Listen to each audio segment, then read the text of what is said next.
നമസ്കാരം. സിറ്റി ന്യൂസിലേക്ക് സ്വാഗതം.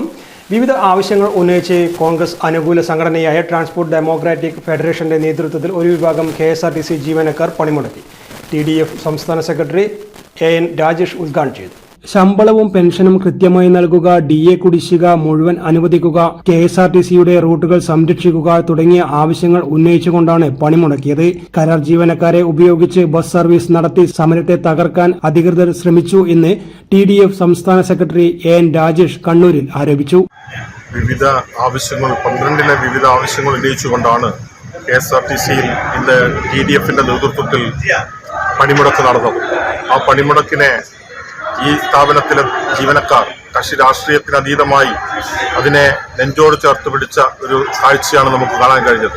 എന്നിരുന്നാലും പണിമുടക്ക് നടക്കുമ്പോഴും കരാർ ജീവനക്കാരെ ഉപയോഗപ്പെടുത്തിക്കൊണ്ട് ഈ സ്ഥാപനത്തിലെ സർവീസുകൾ ഓപ്പറേറ്റ് ചെയ്യാനാണ് മാനേജ്മെന്റ് ശ്രമിച്ചത് എന്നതാണ് ഞങ്ങൾക്കേറെ വേദനയുണ്ടാക്കിയത്. കാരണം തൊഴിലാളികളുടെ ന്യായമായ അവകാശങ്ങൾക്ക് വേണ്ടിയുള്ള സമരത്തിൽ പോലും കരാർ ജീവനക്കാരെ ഉപയോഗപ്പെടുത്തിക്കൊണ്ട് ഈ സമരത്തെ തകർക്കാനുള്ള നിലപാടാണ് മാനേജ്മെന്റ് സ്വീകരിച്ചത്.